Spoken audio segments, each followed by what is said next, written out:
శ్రీ గురుభ్యో నమః. శ్రీకృష్ణ పరబ్రహ్మణే నమః. శ్రీమద్ భాగవత మహాపురాణం నందలి దశమస్కంధంలోని ఉత్తరార్ధం నందు 13వ అధ్యాయం ప్రారంభము. ఈ అధ్యాయంలో ఉషా అనిరుద్ధుల సమాగమం గురించిన విశేష విషయములను తెలుసుకుందాము. పరీక్షణ్ మహారాజు ప్రశ్నించెను. సుఖమహాయోగి యదువంశ శిరోమణి అయిన అనిరుద్ధుడు బాణుని కుమార్తెయగు ఉషాసుందరిని పరిణయమాడననియు ఆ సందర్భమున శ్రీకృష్ణునకును శంకరునకును ఘోర యుద్ధము జరిగిననియో వినియుంటిని. ఆ విషయములను అన్నింటినీ దయతో వివరింపుము. శ్రీశుకుడు వచించెను. పరీక్షణ్ మహారాజా, శ్రీహరి వామనుడిగా అవతరించినప్పుడు ఆ స్వామికి బలిచక్రవర్తి భూమిని దానం చేసిన విషయమును ఇదివరలో నీకు తెలిపియుంటిని. ఆ మహాత్ముని 100 మంది పుత్రులలో బాణుడు జ్యేష్ఠుడు. బలిచక్రవర్తి యొక్క కుమారుడైన ఆ బాణుడు సర్వదా శివభక్తి నిరతుడు. అతడు వ్రత నియమములను పాటించుటలో మేటి. అతడు సత్యసంధుడు.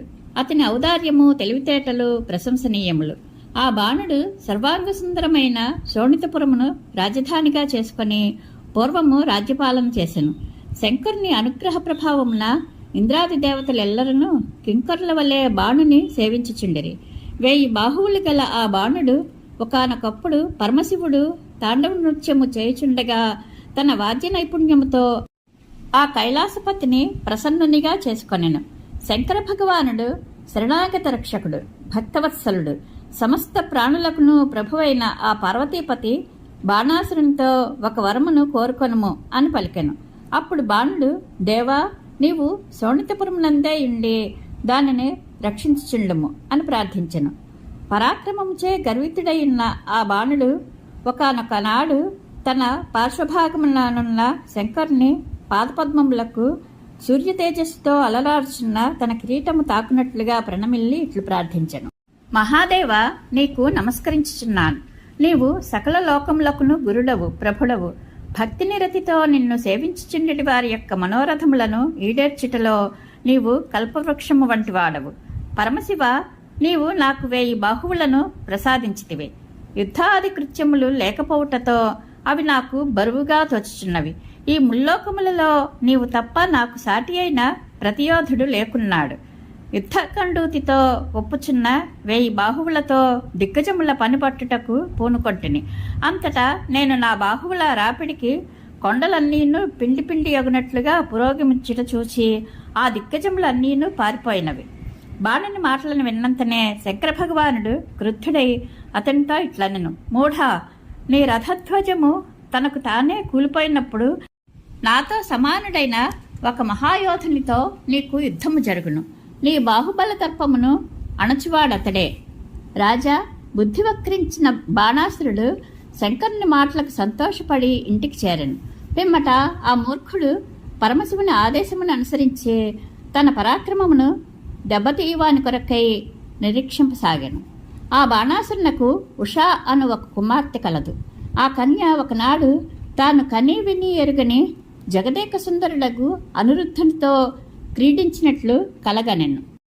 ఇంతలో ఆ ఉషాసుందరికి మెలకువ వచ్చెను.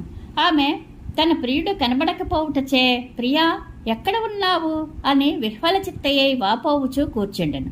సఖుల మధ్యలోనున్న ఆ సుందరి తన వింతపోకడకు మిగుల సిగ్గుపడసాగాను. బాణుని మంత్రి అయిన కుంభాండునకు చిత్రలేఖ అను ఒక కూతురు గలదు.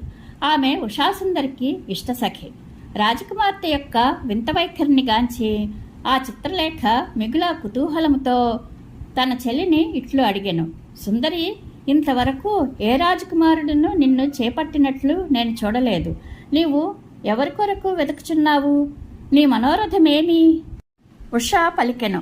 చలి, నేను స్వప్నమునందు ఒక నవయువకుని గాంచితిని.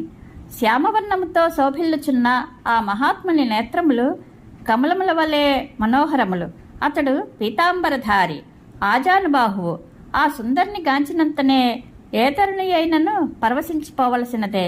అతడు మధురమైన తన అధరామృతమును నాచే ఆస్వాదింపచేసెను. నా అధరసుధలను గ్రోలి అతడు ఎచ్చటిగా వెళ్ళిపోయాను. తన రూపలావణ్య వైభవములతో నన్ను వలపునకు గురిచేసి మోహసముద్రమున ముంచి అతడు అదృశ్యుడయ్యను. నా అన్వేషణ ఆ స్వామి కొరకే. అంతటా చిత్రలేఖ ఇట్లనెను, సుందరి, నేను సకల రాజకుమారుల చిత్రములను రూపొందించి నీ ముందుంచగలను. వారిలో నీ మనస్సును దోచిన సుందరిని నీవు గుర్తింపగలిగినచో అతడు ముల్లోకములలో ఎక్కడ ఉన్ననో తీసుకుని వచ్చి నీ ముందుంచగలను. ఆ విధముగా నీ విరహవేదనను శాంతింపచేయగలను. అందులకై నన్ను ఆదేశింపుము. చిత్రలేఖ ఇట్లు పలికిన పిమ్మట దేవతలు, గంధర్వులు, సిద్ధులు, చారణులు, నాగులు, దైత్యులు, విద్యాధరులు, యక్షులు, మానవులు మున్నగు వారి చిత్రములను యథాతథముగా లిఖించెను. చిత్రలేఖ మానవులలో సూర్యుడు, వసుదేవుడు, బలరామకృష్ణులు, ప్రద్యుమ్నుడు మొదలగు వారి చిత్రములను లిఖించెను. ఆ చిత్రపటములను వరుసగా చూచుచూ వచ్చిన ఉషాసుందరి ప్రద్యుమ్నుని చిత్రమును చూచినంతనే ఇంచుక సిగ్గుపడెను. పరీక్షిన్ మహారాజా పిమ్మట అనిరుద్ధుని చిత్రమును కాంచినంతనే ఉషాసుందరి సిగ్గుతో తల వంచుకొని చిరునగువతో ఇతడే ఇతడే నా మనోహరుడు అని పలికెను. అంతటా యోగిని అయిన చిత్రలేఖ అతనిని కృష్ణుని మనుముడైన అనిరుద్ధునిగా గుర్తించెను. వెంటనే ఆమె అప్పటికప్పుడే బయలుదేరి ఆకాశ మార్గమున పయనించి కృష్ణుని పాలనలోనున్న ద్వారకా నగరమునకు చేరెను. ఆ సమయమున అనిరుద్ధుడు హంసధూళికా తల్పముపై నిద్రించుచుండెను. అంతట చిత్రలేఖ తన యోగమాయా ప్రభావమున అతనిని తీసుకొని శోణితపురమునకు చేరి తన నెచ్చలియగు ఉషాసుందరికి ఆమె యొక్క ప్రియుని చూపించెను. ఆ ఉషాదేవి ఆ పరమసుందరిని గాంచినంతనే సంతోషముతో ఆమె ముఖమున కోటి కాంతులు వెల్లివిరిసెను. ఆ సుందరి యొక్క ఏకాంత మందిరము పరపురుషులెవ్వరూ తొంగి అయినను చూడజాలంతగా కట్టుదిట్టమైన ఏర్పాట్లతో సురక్షితముగానున్నది. ఆమె అట్టి తన అంతఃపురమున తన ప్రాణప్రియుడైన అనిరుద్ధునితో క్రీడించెను. అతని ఎడ ఆమె ప్రేమానురాగములు దినదిన ప్రవర్ధమానమగుచుండెను. ఆ సుందరి మిగుల శ్రేష్టమైన వస్త్రాభరణములు, పూలమాలలు, సుగంధలేపనములు, ధూపదీపములు, సుఖాసనములు మొదలగు ద్రవ్యములతోనూ, మధుర పానీయములతోనూ, భక్ష్యభోజ్యములతోనూ, నర్మభాషణములతోనూ, ఇతర సేవలతోనూ తన ప్రియుని ఆరాధించుచుండెను. ఆ విధముగా ఆ లలనామణి అతని హృదయమును ఆకట్టుకొనెను. ఆ అంతఃపురములో రహస్యముగా సుఖడోలికలలో తేలియాడుచున్న ఉషా అనిరుద్ధులకు ఎన్ని దినములు గడిచిపోవచ్చున్నదియో తెలియకుండెను. ఆ విధముగా వారు ఇరువురును ప్రేమ పార్వస్యములతో ఆనందించుచుండగా ఆమె శరీరముపై దాచుటకు వీలుగాని గర్భవతి చిహ్నములు పొడసూపెను. ఆమె మిగిలా ప్రసన్నురాలై ఉండెను. అంతటా రాజభటులు ఆ రాకుమారి లక్షణములను పసిగట్టి మిగుల కలవరపాటునకు లోనై బాణాసురునితో ఇట్లు విన్నవించిరి. మహారాజా, అవివాహితయగు మీ పుత్రిక తనువున గోచరించుచున్న చిన్నములను బట్టి ఆమె మీ వంశమునకు కళంకమును తెచ్చిపెట్టినట్టు పని చేసినట్లు కనబడుచున్నది. ప్రభు, మేము ఒక్క క్షణము కూడా ఎమర్పాటు లేక మీ కుమార్తె యొక్క అంతఃపురమును కాపలా కాయుచున్నాము. ఆమె ఏకాంత మందిరమును పరపురుషులెవ్వరూ కన్నెత్తి అయినను చూడజాలరు. అయినను ఈ ప్రమాదము ఎట్లు వాటిల్లినదో మాకు బోధపడటలేదు. పరీక్ష మహారాజా తన కుమార్తె కాలు జారినట్లు భటుల ద్వారా విన్నంతనే బాణుడు మిక్కిలి వ్యాకులపాటునకు లోనయ్యను. వెంటనే ఆ రాజు తన కుమార్తె అంతఃపురమున ప్రవేశించెను. అచట యదువీరుడైన అనిరుద్ధుడు ఆయనకు కనపడును. జగదేక సుందరుడైన మన్మథ తనయుని యొక్క తనువు శ్యామవర్ణముతో శోభిల్లుచుండెను. అతడు పీతాంబరములను ధరించి ఉండెను. ఆ ఆజానుబాహు యొక్క నేత్రములు మనోహరములు. ఆయన ధరించిన మణికుండలముల కాంతులతో, ముంగుర్ల శోభలతో, అందమైన దరహాసావలోకనములతో ఆ సుందరుని ముఖము దర్శనీయముగా ఉండెను.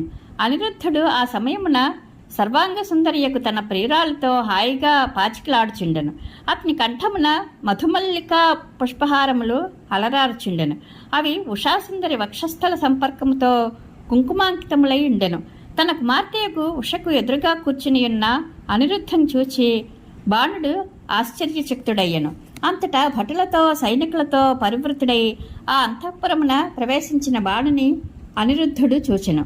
ఆ భటులు సైనికులు శస్త్రాస్త్రములను చేబూని ఉండిరి. అప్పుడు అనిరుద్ధుడును ఇనుప పరిఖను చేబూని వారిని చంపుటకు సిద్ధపడెను. ఆ సమయమున అతడు దండధరుడైన యముని తలపింపచేయుచుండెను. సూకర దళనాయకుడు కుక్కలను చంపునట్లుగా అనిరుద్ధుడు తనను పట్టుకొనుటకై నలువైపుల నుండి చుట్టుముట్టిన సైనికులను హతమార్చెను. హతశేషులు కొందరు అతని చేతిలో చావు దెబ్బ తిని వ్రయ్యలైన శిరస్సులతో, తొడలతో, భుజములతో ఒప్పుచూ అచటి నుండి బయటపడి పారిపోసాగిరి. అప్పుడు బలిష్ఠుడైన బాణుడు తన సైనికులను హతమార్చుచున్న అనిరుద్ధుని చూచి క్రుద్ధుడై అతనిని నాగపాశములతో బంధించెను.